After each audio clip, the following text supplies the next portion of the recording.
அருமையானவர்களே, இந்த 5 அப்பம் 2 மீன்களை கொண்டு ஆண்டவர் செய்த இந்த அற்புதம் 4 சுவிசேஷ புத்தகங்களிலும் எழுதப்பட்டிருக்கிறது. ஆண்டவர் இயேசு கிறிஸ்து செய்த எல்லா அற்புதங்களும் இல்லை அவருடைய கிரியைகள் எல்லாம் எல்லா சுவிசேஷத்திலும் எழுதப்படவில்லை.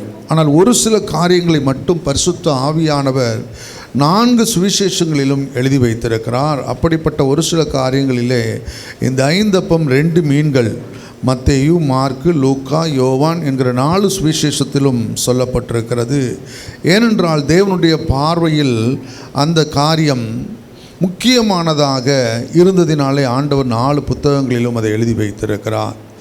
4 புத்தகங்களிலும் இருக்கிற சம்பவங்களை ஒன்றாய் வைத்து நான் உங்களோடு கூட பேசுகிறேன். சில காரியங்கள் ஒருவேளை இந்த இடத்தில் இல்லாமல் இருக்கலாம், ஆனால் வேறு சுவிசேஷங்களிலே சொல்லப்பட்டிருக்கிறது. ஆண்டவர் இயேசு கிறிஸ்து திபேரியா கடற்கரையை கடந்து அக்கறைக்கு போனார். அக்கறைக்கு போன பொழுது திரளான ஜனங்கள் அவருக்கு பின்பதாய் கடந்து வந்தார்கள். திரளான ஜனங்கள் வந்த பொழுது ஆண்டவர் இயேசு கிறிஸ்து அவர்களை அமர செய்து அவர்களோடு கூட தேவனுடைய ராஜ்யத்தின் காரியங்களை குறித்து அவர்கள் பகிர்ந்து கொள்கிறார்கள். காலையில் ஆரம்பித்த கூட்டம் மதியம் கடந்து மாலை நேரத்திற்கு நேராய் போய்கொண்டிருக்கிறது. அப்படி கூட்டம் போய்கொண்டிருக்கிற பொழுது சீஷர்களிலே ஒருவர் ஆண்டவர் இயேசுவினிடத்திலே வந்து, ஆண்டவரே, ஜனங்கள் பசியாக இருக்கிறார்கள். அப்படின்னா அவங்க மத்தியானம் என்ன செய்யலை, அவங்க சாப்பிடவில்லை என்ற அர்த்தம். பசியாக இருக்கிறார்கள். மத்தியானம் சாப்பிட்ருந்தால் என்ன செய்யணும்னு அவசியம் இல்லை, பசியாக இருக்கணும்னு அவசியம் இல்லை. அது வடை போண்டா சாப்பிட்டா ஓகே தான். ஆனால் ஜனங்கள் பசியாக இருக்கிறார்கள், அவர்கள் என்ன செய்யணும், அனுப்பிவிடும். அவர்கள் போய் கிராமங்களில் பட்டணங்களில் சுற்றி திரிந்து அவர்கள் எதையாவது வாங்கி சாப்பிட்டு கொள்வார்கள் என்றார்கள். அதனால் கூட்டத்தை என்ன செய்யுங்க, என் ஆத்துமாவை கர்த்தரை சோத்திரி சொல்லி முடிச்சிருங்க ஆண்டவரே, ஆமேன் போடுங்க அப்படின்றார். ஆனால் தேவன் வேறு ஒரு திட்டம் வைத்திருந்தார். காலையிலிருந்து தம்முடைய சமூகத்தில் இருந்து தேவனுடைய வார்த்தைகளை கேட்ட ஆவிக்குரிய அந்த மன்னாவை பெற்றுக்கொண்ட அவர்களை போஷித்து அனுப்ப வேண்டும் என்று ஆண்டவர் அக்கறையுள்ளவராயிருந்தார். ஆவிக்குரிய காரியங்களை மட்டுமல்ல, நம்மளுடைய மாம்ச பிரகாரமான உலக பிரகாரமான தேவைகளையும் சந்திப்பதற்கு அந்த தேவன் போதுமானவராயிருக்கிறார். ஆமாவா? நீங்கள் அமைதியாக இருக்கிறத பார்த்தா அப்படி இல்லை பாஸ்டர், நானே காலையில் சாப்பிடாம தான் வந்திருக்கிறேன். ஒருவேளை காலையில் சாப்பிடாமல் வந்திருக்கலாம், ஞாயிற்றுக்கிழமையாக இருக்கிறதுனால.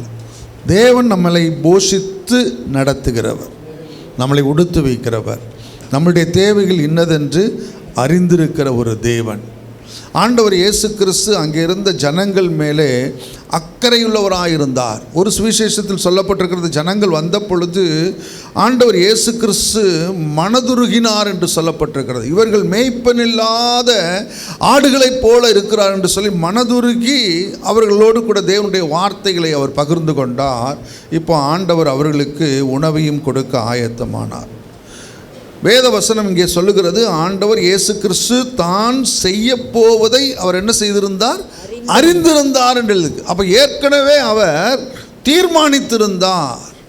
இன்றல்ல, நேற்றல்ல, நித்தியத்தில் தீர்மானிக்கப்பட்ட ஒன்று. ஆண்டவர் இயேசு கிறிஸ்து இந்த உலகத்திற்கு வருவதற்கு தேவன் பரலோகத்தில் இந்த உலக தோற்றத்திற்கு முன்பதாய் அவர் தீர்மானித்த பொழுதே இந்த 5 அப்பம் 2 மீன்கள் என்கிறதை ஆண்டவர் என்ன செய்திருக்கிறார், தீர்மானித்திருந்தார்.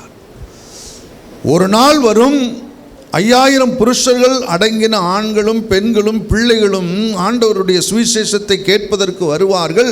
அப்படி வருகிற பொழுது ஆண்டவர் இயேசு கிறிஸ்து அவர்களை வெறுமையாய் அனுப்புவதில்லை, அவர்களை திருப்தியாய் சாப்பிட பண்ணி அனுப்புவார் என்கிறது பரலோகத்தில் இருக்கிற தேவனாலே தீர்மானிக்கப்பட்ட ஒன்றாயிருக்கிறது. நம்மளுடைய வாழ்க்கையிலே சில நேரங்களில் சில விசுவாசிகள் சொல்லுவாங்க, பாஸ்டர், நான் படுற கஷ்டம் யாருக்கு தெரியலை, ஆண்டவருக்கு தெரியலை. ஆண்டவருக்கு தெரியலை பாஸ்டர், நான் போகிற பாதை ஆண்டவருக்கு தெரியலை. உங்களுடைய வாழ்க்கையிலும் என்னுடைய வாழ்க்கையிலும் என்ன நடக்கும், நாம் என்ன பாதையில் கடந்து போவோம், நம்முடைய தேவைகள் என்ன என்பதை நீங்களும் நானும் பிறப்பதற்கு முன்பதாகவே அறிந்த ஒரு தேவன் அவர். அல்லேலூயா. அவர் நேற்று என்னை குறித்து அறிந்திருக்கவில்லை, நான் பிறப்பதற்கு முன்பதாக, ஏன் மனித குலமே உருவாவதற்கு முன்பதாகவே நித்தியத்தில் என் வாழ்க்கையை அறிந்த ஒரு தேவனை நீங்களும் நானும் ஆராதிக்கிறோம். அல்லேலூயா. இங்கே ஆண்டவர் அவர்களை போஷிக்க தீர்மானித்தார். சீஷரிடத்தில் சொல்றார், அவர்களை சோதிக்கும்படியாக நீங்கள் அவர்களுக்கு போஜனம் கொடுங்கள். நாங்கள் எங்கே ஆண்டவரே போஜனம் கொடுக்கறது? இவர்களுக்கு 200 பணத்துக்கு வாங்கினா கூட இவங்க கொஞ்சம் கொஞ்சம் தான் சாப்பிட முடியும், பத்தாது என்று சொல்லுகிறார்கள். கடைசியாய் ஆண்டவர் இயேசு கிறிஸ்து கேட்கிறார், உங்களிடத்தில் என்ன இருக்கிறது? சீஷர்களுடைய கையில் ஒன்றுமே இல்லை. அருமையானவர்களே, இந்த வேத பகுதியிலே 5000 புருஷர்கள் என்று சொல்லப்பட்டிருக்கிறது. 5000 புருஷர்கள் என்றால் எத்தனை பெண்கள் இருந்தார்கள், எத்தனை குழந்தைகள் இருந்தார்கள் என்று நமக்கு தெரியாது. நான் எத்தனையோ திருச்சபைகளுக்கு போயிருக்கிறேன். யார் தான் மெஜாரிட்டியாக இருப்பான்? யார் தான் மெஜாரிட்டியாக இருப்பான்? பெண்கள் தான் மெஜாரிட்டியாக இருப்பாங்க. ஆனால் எழுதும்போது மாத்திரம் யார் பேர் எழுதிடுவாங்க? ஆண்கள் பேர் எழுதிடுவாங்க. குடும்பத்தை நடத்துறது யார்? யார்? உங்கள் குடும்பத்தை நடத்துகிறது ஆண்களா? எத்தனை குடும்பத்தை நடத்துகிறாங்க? என் குடும்பத்தை எடுத்துக்கிட்டேன்னா என் குடும்பத்தை என் மனைவி தான் ஃபுல்லாக, எல்லாமே அவங்க தான், A to Z அவங்க தான். நான் வேதாம கல்லூரியில் இருக்கிறேன், பிரின்ஸிபலாக இருக்கிறேன். வேதாம் கல்லூரியோட ஃபைனான்ஸு, வேதாம் கல்லூரி எல்லாவற்றையும் நான் பார்த்தாலும் குடும்பத்தை பார்க்க நம்மளால் முடியாது. அது என்னுடைய மனைவி. ஆரம்ப கல்யாணம் ஆன நாளில் இருந்தே என்னுடைய மனைவி 50 ரூபா காணிக்க வந்தாலும் கொண்டு போய் கையில் கொடுத்துருவேன். அவங்க க்ளீனாக குடும்பத்தை பார்ப்பாங்க. ஆனால் ரேஷன் கார்டில் மாத்திரம் யாரை தலைவனாக போட்டுருவாங்க? என்ன தலைவனாக போட்டுருவாங்க. பல குடும்பங்கள் இன்றைக்கு வாழ்கிறது என்று சொன்னால் பெண்களுடைய உழைப்பும் பெண்களுடைய ஜெபம்தான். அவங்களுடைய பிரயாசம். 2வது மணிக்கணக்காக உட்காந்து ஜெபிக்க. எனக்கு ஆண்டவர் நல்ல ஒரு தாயை கொடுத்தார். எப்போ அவங்க தூங்குறாங்கன்னு எங்களுக்கு தெரியாது. எந்த நேரம் முழித்தாலும் கட்டிலுக்கு பக்கத்தில் உட்காந்துருக்கிறத பார்ப்போம். அவங்க அப்போ தான் உட்காந்தாங்களா இல்லை எப்போ உட்காந்தாங்கன்னு தெரியாது. நல்ல ஒரு ஜெபிக்கிற தாய், நல்ல மனைவியை கொடுத்துருக்கிறார், நல்ல ஜெபிக்கிற ஒரு மனைவி. அவர்களுடைய முயற்சி, அவர்களுடைய ஜெபம் என் குடும்பத்தை ஆண்டவர் வாழ வைக்கிறார். எத்தனை ஆண்கள் சொல்கிறீங்க, ஆமாம் பாஸ்டர், என்னுடைய மனைவியினுடைய ஜெபமும் பிரயாசம்தான் என் குடும்பத்தை வாழ வைக்குதுன்னு சொல்கிறவங்க ஆண்கள் மற்றர் கை உயர்த்தி ஒரு அல்லேலூயா சொல்லுங்கள். அல்லேலூயா. அங்கீகரித்து ஆகணும். பெண்களுக்காக சோத்திரம், மனைவிமார்களுக்காக சோத்திரம். நான் எத்தனையோ சபைக்கு போயிருக்கிறேன். பெரும்பான்மையானவர்கள் பெண்களாய்த்தான் இருப்பார்கள். ஆனால் இங்கே ஆண்கள் சொல்லப்பட்டிருக்கிறது. 5000 ஆண்கள் இருந்தால் கண்டிப்பாய் பெண்கள் அவர்களை காட்டிலும் நிறையா தான் இருந்திருப்பாங்க. குழந்தைகள் நிறையா தான் இருந்திருப்பாங்க. இத்தனை பேரை தேவன் வெறுமையாய் அனுப்புவதற்கு அவர் விரும்பவில்லை. இவர்களை திருப்தியாய் சாப்பிட வைத்து நான் அனுப்ப வேண்டும் என்கிறது ஆண்டவராயிருக்கிற இயேசு கிறிஸ்து நித்தியத்தில் தீர்மானித்த ஒன்று. நித்தியத்தில் தீர்மானித்த அந்த ஒன்றை ஆண்டவர் இயேசு கிறிஸ்து இங்கே அவர் செய்து முடிக்கப் போகிறார். பிதா தீர்மானித்த ஒன்றை ஆண்டவர் இயேசு கிறிஸ்து செய்து முடிக்கப் போகிறார். ஆனால் அதை செய்வதற்கு ஆண்டவருக்கு யாருடைய உதவியும் கண்டிப்பாய் இருக்க வேண்டும் என்கிற அவசியம் இல்லை. யாராவது உதவி செய்தால்தான் ஆண்டவர் ஒரு அற்புதத்தை செய்ய முடியும் என்ற கட்டாயத்தில் ஆண்டவர் இல்லை. அவர் சர்வ அதிகாரம் உள்ளவர், சர்வ வல்லமை உள்ளவர். அவரால் எல்லாம் செய்ய முடியும். இந்த உலகத்தை உருவாக்கின பொழுது ஒருவரும் அவருக்கு உதவி செய்வதற்கு இல்லை. ஒன்றிலிருந்தும் அவர் ஒன்றையும் உருவாக்கவில்லை. இல்லாதவைகளிலிருந்து அவர் உருவாக்குகிற ஒரு தேவனாயிருக்கிறார். இந்த 5000த்திற்கு மேற்பட்ட ஜனங்கள் இவர்களை போஷிப்பதற்கு தேவன் தீர்மானித்த பொழுது தன்னுடைய சீஷர்களை பார்த்து அவர் கேட்கிற ஒரு கேள்வி, உங்களிடத்தில் என்ன இருக்கிறது? ஆனால் விசேஷம் என்னன்னா, சீஷர்கள் கையில் ஒன்றுமே இல்லை. சோத்திரம் அதுக்காக. நல்ல சீஷர்கள், நல்ல சீஷர். அவர்கள் கையில் ஒன்றுமே இல்லை. இருந்திருந்தால் அவர்கள் எதையாவது கொடுத்திருப்பார்கள். ஆனால் அந்திரேயா சொல்லுகிறான், ஆண்டவரே, இங்கே ஒரு சிறு பையன் இருக்கிறான். ஸ்மால் லேட் என்று சொல்லப்பட்டிருக்கிறது. சிறு பையன்னா டீனேஜ் பாயும் இல்லை, யூத்தும் கிடையாது, அதுக்கும் கீழே. அவனுடைய வயது ஒரு 7 வயசோ 8 வயசோ 9 வயசோ ஒரு 10 வயசோ அப்படி தான் இருக்கணும். ரொம்ப ரொம்ப சின்ன பையன். அதுதான் மூல பாஷையினுடைய அர்த்தம். ஒரு சிறு பையன் இருக்கிறான். அவனுடைய கரத்திலே 5 வாற்கோதுமை அப்பங்களும் 2 மீன்களும் இருக்கிறது என்று சொல்கிறார். ஒருவருடைய உதவியும் இல்லாமல், தயவும் இல்லாமல், ஒருவரும் கொடுக்காமல் ஆண்டவர் இயேசு கிறிஸ்து அங்கே தம்முடைய கரத்தை விரித்து மேலே பார்த்துருப்பார்னா அங்கிருந்தே அப்பம் விழுந்திருக்கும். ஆனால் தான் செய்ய வேண்டிய காரியத்தை அவர் செய்கிற பொழுது மற்றவர்களை தன்னோடு கூட இணைத்து கொள்ளுகிற ஒரு தேவனாய் அவர் இருக்கிறார். அந்த சிறு பையனுக்கு இன்றைக்கு ஒரு சந்தர்ப்பம் கொடுக்கப்படுகிறது. ஆண்டவர் செய்ய போகிற அந்த பெரிதான ஒரு அற்புதத்திலே ஆயிரக்கணக்கான பேர் ஆசீர்வதிக்கப்பட போகிற அந்த அற்புதத்திலே ஒரு பங்கை எடுப்பதற்கு ஒரு சிறு பையனுக்கு ஆண்டவர் ஒரு சந்தர்ப்பம் கொடுக்கிறார். அப்போ நித்தியத்திலே ஆண்டவர் பார்த்திருக்கிறார். இந்த கூட்டத்தை அவர் தீர்மானித்திருக்கிறார். இத்தனாயிரம் பேர் வருவார்கள் என்பதை அவர் அறிந்தார். இத்தனாயிரம் பேர் வரும்போது அவர்களை போஷிப்பேன் என்று அறிந்தார். அப்போ அங்கே ஒரு பையன் வருவான், அவனுக்கு ஒரு சந்தர்ப்பத்தை நாம் கொடுப்போம் என்பதையும் தேவன் தீர்மானித்து அங்கீகரித்திருந்தார். இப்போ இந்த சந்தர்ப்பம் இந்த பையனுக்கு கொடுக்கப்படுகிறது. அந்திரேயா போய் கேட்டிருப்பான், அப்பா உன் கையில் 5 வாற்கோதுமை அப்பங்களும் 2 மீன்களும் இருக்கிறது. அந்திரேயாவுக்கு எப்படி தெரிஞ்சிச்சின்னு தெரில. சரியா? உன் கையில் 5 அப்பமும் 2 மீன்களும் இருக்கிறது, அது இயேசு கேட்கிறார் என்று சொல்லியிருப்பான். இந்த பிள்ளைக்கு இந்த 5 அப்பமும் 2 மீனும் போய் 5000 பேரும் பல ஆயிரம் பெண்களும் பல பிள்ளைகளும் சாப்பிட போகிறார்கள். அதற்கு ஆண்டவர் இதை வைத்து தான் பெருக்கப் போகிறார், பெருக்கி தான் கொடுக்க போகிறார். இதெல்லாம் அந்த குழந்தைக்கு மனதில் தோன்றி இருக்குமா? ஒன்றுமே தோன்றியிருக்காது. ஏன்னா சீஷர்களுக்கே தோன்றலை. அந்திரேயாவே வாங்கி கொண்டு வந்து கொடுத்துட்டு ஆண்டவரை இத்தனாயிரம் பேர்களுக்கு இது எம்மாத்திரம்ன்றான். அவனுக்கே தெரியலை இதை வைத்து ஆண்டவர் போஷிக்க போகிறார், இதை பெருக்க போகிறார் என்பதை அவனுடைய மனதிலே தோன்றாத பொழுது சின்ன பிள்ளைக்கு தோன்றியிருக்க வேண்டும் என்று அர்த்தமில்லை. அவனுடைய மனதில் எதுவுமே தோன்றாத பொழுது, அதை புரிந்து கொள்ளாத பொழுது ஆண்டவர் செய்யக்கூடிய ஒரு அற்புதத்தில் தனக்கு ஒரு பங்கு இருக்கிறது, தன்னிடத்தில் உள்ளதை தேவன் கேட்கிறார் என்கிறதை அவன் அறிந்த பொழுது அதை எடுத்து கொடுப்பதற்கு அந்த சிறு பிள்ளை ஆயத்தமாயிருந்தது. ஹல்லேலூயா. ஒருவேளை அந்த பிள்ளை அதெல்லாம் முடியாது, சின்ன பிள்ளைகள்கிட்ட வாங்குறது அவ்வளோ ஈஸி கிடையாது. நம்ம 2 பாக்கெட் பிஸ்கட் பாக்கெட்டை வாங்கி கொடுத்துட்டு ஒரு பிஸ்கட் கொடுக்குறான்னா அதே என்ன செய்யாது, அது கொடுக்காது, அதே கொடுக்க அவ்வளோ ஈஸி கிடையாது. எனக்கு 2 பசங்க வளர்ந்துருக்குறாங்க, அவ்வளோ ஈஸியாக கை நிறைய வாங்கி கொடுத்துட்டு டாடிக்கு ஒரு சாக்லேட் கொடுறான்னுவோம். அதுக்கு முன்னாடி கேட்போம், டாடி மேலே எவ்வளோடா உனக்கு ஆசை, இவ்வளோ ஆசைன்னுவான். ஆனால் அடுத்த நிமிஷம் ஒரு அரை சாக்லேட் கொடுறான்னா அது வேறு இது வேறு. உன்னை நான் லவ் பண்ணுறேன் உண்மை தான், ஆனால் நீ எதை கேட்காத, இதில் கை வைக்காத. 3.5 வயசில் எனக்கு ஒரு பேரன் இருக்கிறான். சரியா? சின்ன சிக்கன் பீஸை நான் அவன்கிட்ட வாங்க முடியாது. தட்டை எடுத்துகிட்டு வந்து உட்காந்தான்னா அப்படியே தட்டு மேலே தான் அவன் கவனம் இருக்கும். தாத்தா தூக்கி வரோன்னு பார்ப்பான். சரியா? தாத்தா எடுத்து நம்மளுக்கு தான் கொடுக்குறாரா இல்லை அவர் வாயிலையில் போட்டுறாரான்னு பார்த்துட்டே இருப்பான். அப்படின்னு தாத்தா ஒன்று எடுத்துக்குவாடான்னு, நோ தாத்தா இது எனக்கு தாத்தா, என்னுடையது தாத்தா. அவ்வளோ ஈஸி கிடையாது குழந்தைகள்கிட்ட இருந்து வாங்குறது.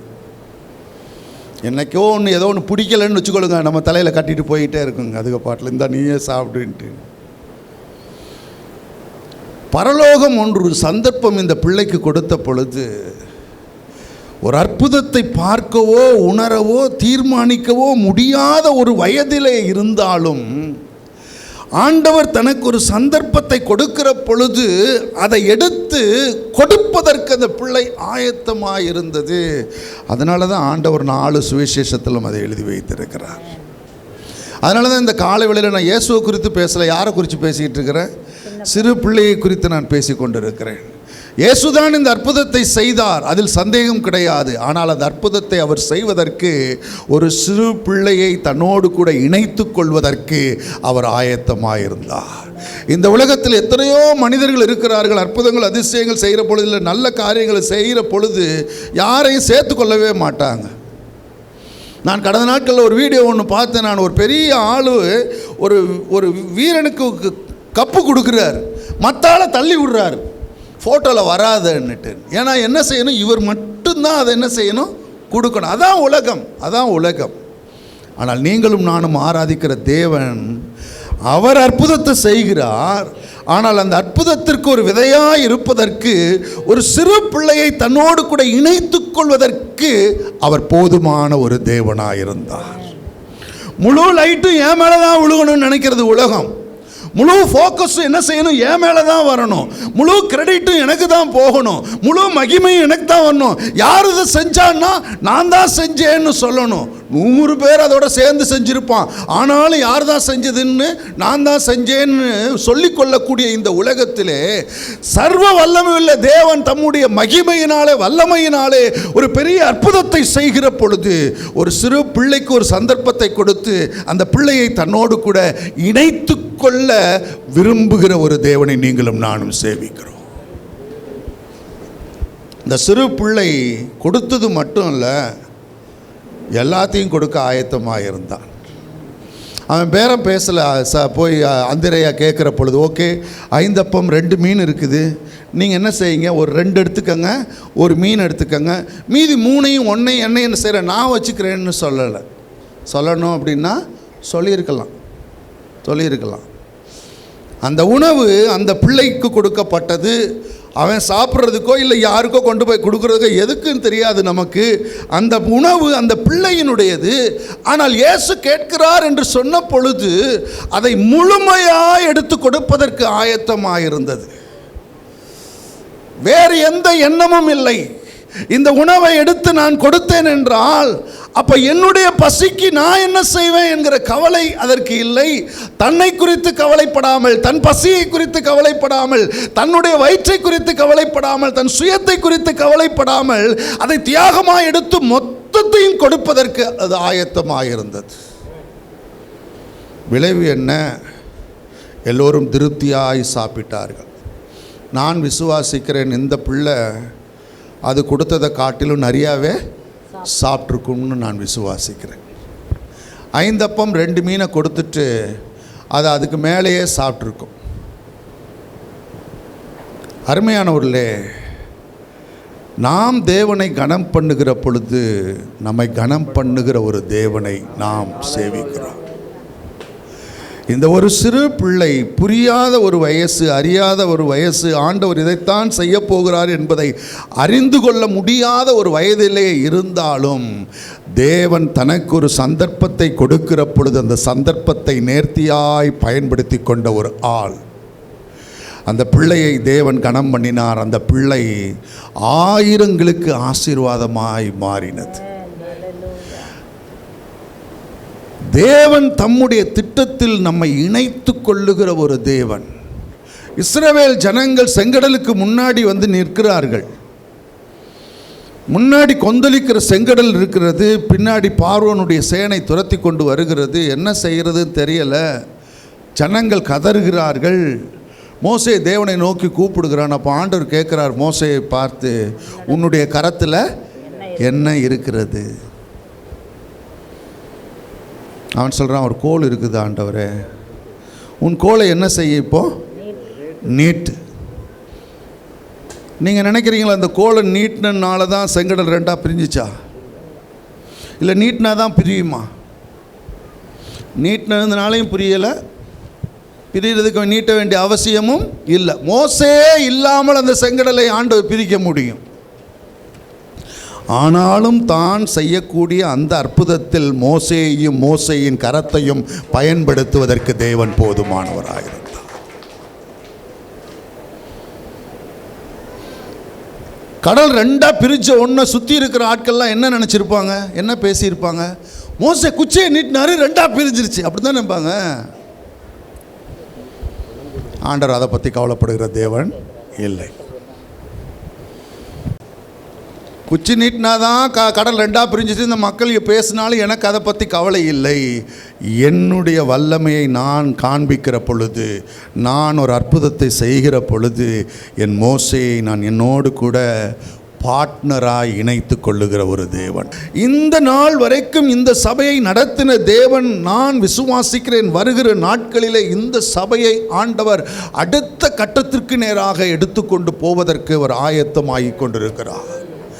எந்த ஒரு மனுஷனும், எந்த ஒரு குடும்பமும், எந்த ஒரு ஊழியமும், எந்த ஒரு சபையும் அது இருக்கிற இடத்திலேயே இருப்பது தேவனுடைய சித்தம் அல்ல. தேவன் இந்த சபைக்கு என்று ஒரு திட்டம் வைத்திருக்கிறார். இந்த சபைக்கு இன்று இன்னொரு பெரிய ஊழியங்களை வைத்திருக்கிறார். தேவன் இந்த சபையை கொண்டு செய்ய அவர் என்ன நினைக்கிறாரோ அப்படி செய்ய நினைக்கிற அந்த காரியத்திலே ஆண்டவர் உங்களுக்கு ஒரு சந்தர்ப்பத்தை கொடுத்து உங்களை தம்முடைய பார்ட்னராக இணைத்து அதை செய்வதற்கு ஆயத்தமாயிருக்கிறார். இந்த வேதம் முழுமையாய் பல இடங்களிலிருந்து நான் சொல்லிக்கொண்டே போக முடியும். தேவன் தம்முடைய ஊழியத்திலே தாம் செய்யக்கூடிய வல்லமையான காரியங்களிலே மனுஷிகளை என்ன செய்கிறார்? தன்னோடு கூட அவர் இணைத்துக் கொள்ளுகிறார். அப்படி இணைத்துக் கொள்ளுகிற பொழுது அவர்களுக்கு ஆண்டவர் ஒரு சந்தர்ப்பத்தை கொடுக்கிறார். அந்த சந்தர்ப்பத்தை பயன்படுத்தி கொண்டவே மக்களையும் இந்த வேதத்திலே பார்க்க முடியும். அந்த சந்தர்ப்பத்தை இழந்து போன ஆட்களையும் இந்த வேதத்திலே பார்க்க முடியும். 12 சீஷர்களை தேவன் ஆண்டவர் அழைத்தார், தன்னோடு கூட வைத்திருந்தார். அதில் 11 பேர் நல்லதாக இருந்தாங்க. ஆனால் ஒருவன் அந்த சந்தர்ப்பத்தை தன் வாழ்க்கையில் இழந்து போனான். ஏனென்றால் அவன் ஆண்டவருடைய ஊழியத்திலே, ஆண்டவருடைய திட்டத்திலே அவருடைய பார்ட்னராக இருக்கிறதுக்கு பதிலாக அவன் சைடில் ஒரு பிஸ்னஸ் ஆரம்பிச்சிட்டான். தேவனுடைய ஊழியத்திலே பங்கு பெற வேண்டியவன் அவன் தனியாக வேற ஒரு தரிசனத்தோடு கூட இருந்ததினாலே தேவனுடைய ஊழியத்திலே அவனுக்கென்று நியமிக்கப்பட்ட அந்த பங்கை அவன் இழந்து போனான். அந்த பங்கை யார் பெற்றுக்கொண்டது? மத்தியா என்கிற ஒரு மனுஷன் பெற்றுக்கொண்டான். தேவன் இந்த காலை வேளையிலே அவரோடு கூட இணைந்து கொள்வதற்கு இந்த சபைக்குள்ளாக இருக்கிற ஜனங்களை அழைத்து கொண்டே இருக்கிறார். உங்களுக்கு சந்தர்ப்பங்கள் கொடுக்கப்பட்டு கொண்டே இருக்கிறது. அருமையான விசுவாசிகளை, தேவன் உங்களை தேடி வருகிற பொழுது, தேவன் உங்களுக்கு ஒரு சந்தர்ப்பத்தை கொடுக்கிற பொழுது ஆண்டவர் என்ன செய்கிறார் என்கிறதை நீங்கள் இந்த பிள்ளையை போல, சிறு பையனைப் போல இதை கொடுத்தால் என்ன நடக்கும் என்கிறது அவனுக்கு தெரியாத பட்சத்தில் இருந்தாலும் அவனுக்கு ஒரு சந்தர்ப்பம் கொடுக்கப்பட்ட பொழுது அந்த சந்தர்ப்பத்தை 100% அப்படியே பயன்படுத்திக் கொள்வதற்கு அவன் ஆயத்தமாக இருந்தது போல உங்களுடைய வாழ்க்கையில் இந்த சபையின் மூலமாக, இந்த சபைக்குள்ளாக ஆண்டவர் ஒன்றை செய்வதற்கு உங்களை தேடி வருகிற பொழுது நீங்கள் அவரோடு கூட 100% நீங்கள் இணைந்து கொள்வதற்கு ஆயத்தம் என்றால் உங்களை கனம் பண்ணுவதற்கு அந்த தேவன் போதுமானவராயிரு. ஆனால் அருமையானவர்களே, நீங்கள் அடைந்த இந்த வளர்ச்சி, நீங்கள் அடைந்த இந்த உயரம் போதாது. தேவனாகிய கர்த்தர் உங்களை அடுத்த நிலைக்கு நேராக எடுத்துக்கொண்டு போவாராக. இந்த சபை இன்னும் ஆயிரங்களுக்கு ஆசீர்வாதமாக இருக்க வேண்டும். இந்த சபைக்குள்ளாக இன்னும் பல ஆராதனைகள் ஆரம்பிக்கப்பட வேண்டும். ஏனென்றால் நமக்கு இந்த சபைக்குள்ள எவ்வளவு பேர் இருக்கிறார்கள் என்கிறது முக்கியமல்ல. இந்த சபைக்கு வெளியே எவ்வளவு பேர் இருக்கிறார்கள் என்கிறதிலே நாம் கவனம் செலுத்துவதற்கு அழைக்கப்பட்டிருக்கிறோம். ஆகையினாலே அப்படிப்பட்டவர்கள் அழிவை நோக்கி போய்கொண்டிருக்கக்கூடிய ஜனங்கள் இந்த சபைக்குள்ளாய் கடந்து வருவதற்கு தேவன் உங்களுடைய வாழ்க்கையிலே உங்களுடைய உதவியை, உங்களுடைய ஜெபத்தை, உங்களுடைய உற்சாகமான கொடுக்கிறதை, உற்சாகமாக நீங்கள் ஊழியம் செய்கிறதை எதிர்பார்த்து ஆண்டவர் உங்களுக்கு சந்தர்ப்பம் கொடுக்கிற பொழுது அந்த சந்தர்ப்பங்களை பயன்படுத்திக் கொள்வதற்கு தேவன் அந்த சபைக்குள்ளாக இருக்கிற ஜனங்களுக்கு உதவி செய்வாராக. அது ஜெபிக்கிறதா இருந்தாலும் சரி, அது வீட்டு கூட்டம் நடத்துறதா இருந்தாலும் சரி, ஒரு புதிய ஆத்மாவை கூட்டிக் கொண்டு வருகிறதா இருந்தாலும் சரி, அது உபவாசிக்கிறதா இருந்தாலும் சரி, அது வேறு ஒரு ஊழியம் செய்கிறதா இருந்தாலும் சரி, இல்ல பணத்தினாலே உங்களுடைய பொருளாதாரத்தினாலே தாங்குகிறதா இருந்தாலும் சரி, ஆண்டவர் உங்களிடத்தில் கேட்கிற பொழுது, உங்களுக்கு ஒரு சந்தர்ப்பத்தை கொடுக்கிற பொழுது அந்த சந்தர்ப்பத்தை நீங்கள் நழுவ விடாமல், அதை நீங்கள் தவற விடாமல் 100% பயன்படுத்திக் கொள்வதற்கு தேவன் உங்களுக்கு கிருபை கொடுப்பாராக. இந்த பையன் ஒரே ஒரு சந்தர்ப்பம் கொடுக்கப்பட்டது. அந்த ஒரு சந்தர்ப்பத்தை நேர்த்தியாய் பயன்படுத்தி கொண்டான். அதனுடைய ஆசீர்வாதம் என்ன? அவன் நிமித்தமாய் ஒரு 5000 புருஷர்களும் பெண்களும் குழந்தைகளும் சாப்பிட்டார்கள். அவன் திருப்தியாய் சாப்பிட்டான். அதோடு முடிந்து போகவில்லை. இந்த 2000 வருஷம் உலகம் முழுசும் அந்த பையனை குறித்து என்ன செய்யப்படுகிறது? பேசப்படுகிறது. பிரியமானவர்களே, ஒரு கலசம் தண்ணீர் கொடுத்தாலும் அதற்குரிய பலனை நீங்கள் என்ன செய்வீங்க? அடைந்தே தீர்வீர்கள். எவ்வளோ ஒரு நல்ல தேவன், எவ்வளோ ஒரு நல்ல தேவன். கடந்த நாட்களில் ஒரு நியூஸ் ஒன்று படித்தேன். ட்ரம்ப் புலம்புறார். ட்ரம்ப்னா யாரும் தெரியும் தானே? அமெரிக்க ஜனாதிபதி புலம்புறார். என்ன புலம்புறாருன்னா, அந்த ஈரானுடைய அந்த மத தலைவர் கொமேனி, அவரை காலி பண்ணுறதுக்கு இஸ்ரவேல் முடிவு பண்ணிச்சு. ஆனால் நான் தான் அவரை காலி பண்ணக்கூடாதுன்னு சொல்லி அவரை காப்பாற்றினேன். ஆனால் காப்பாற்றி இத்தனை நாள் ஆகுது, ஒரு தேங்க்யூன்னு என்ன செய்யலை, அவர் சொல்லலைன்னு அங்கலாய்க்கிறார். பாருங்கள், அவருக்கு வசனத்தை பாருங்கள். இல்லைன்னா நீ என்னைக்கோ போய் சேர்ந்துருப்பப்பா, நான் தான் உன்னை காப்பாற்றி வச்சிருக்கிறேன், ஆனால் நீ இதுவரைக்கும் நீ என்ன செய்யலை, எனக்கு ஒரு தேங்க்யூ கூட சொல்லலையே. உலகம் மறந்து போகலாம், நாம் தேவனுக்காய் செய்கிற எதையும் மறந்து போகிற ஒரு தேவன் அவர் அல்ல. அதனால தான் ஆண்டவர் சொல்கிறார், ஒரு கலசம் தண்ணீர் கொடுத்தனாலும் சரி, ஒரு கலசம் பூஸ்ட்டுன்னு சொல்லலை, ஒரு கலசம் ஹார்லிக்ஸ்ன்னு சொல்லலை. எங்கே ஆரம்பிக்கிறார் ஆண்டவர்? ஒரு கலசம் தண்ணீர் கொடுத்தனா போப்போம். வெறும் தண்ணி தான் கொடுக்கலாம், அந்த தண்ணியை கூட எங்கள் இதில் வைக்கிறாரு. ஏன்னா ஆண்டவர் அப்போமே பார்த்துட்டாரு, தண்ணியும் ஒரு நாள் காசு கொடுத்து வாங்குவாங்க, அதனால் அதுவும் காஸ்ட்லி தான் நினச்சாரான்னு தெரியலை.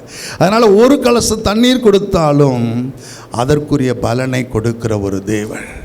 இந்த கால வேளையில் இந்த சபைக்குள்ளாக இருக்கிற ஜனங்கள் இந்த சபையை அடுத்த நிலைக்கு நேராய் கொண்டு போவதற்கு தேவன் எதிர்பார்த்து சந்தர்ப்பங்களை கொடுக்கிற பொழுது அந்த சந்தர்ப்பங்களை பயன்படுத்தி கொள்ள தேவன் உங்களுக்கு கிருபை செய்வாராக.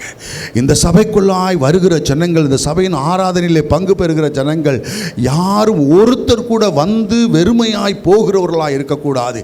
ஏதாவது ஒரு ஊழியத்தை செய்கிறவர்களா, ஏதாவது ஒரு ஜெபத்தை செய்கிறவர்களா, ஏதாவது ஒரு விதத்திலே இந்த சபையினுடைய ஊழியத்திற்கு ஆசீர்வாதமாக இருப்பதற்கு தேவன் உதவி செய்வாராக.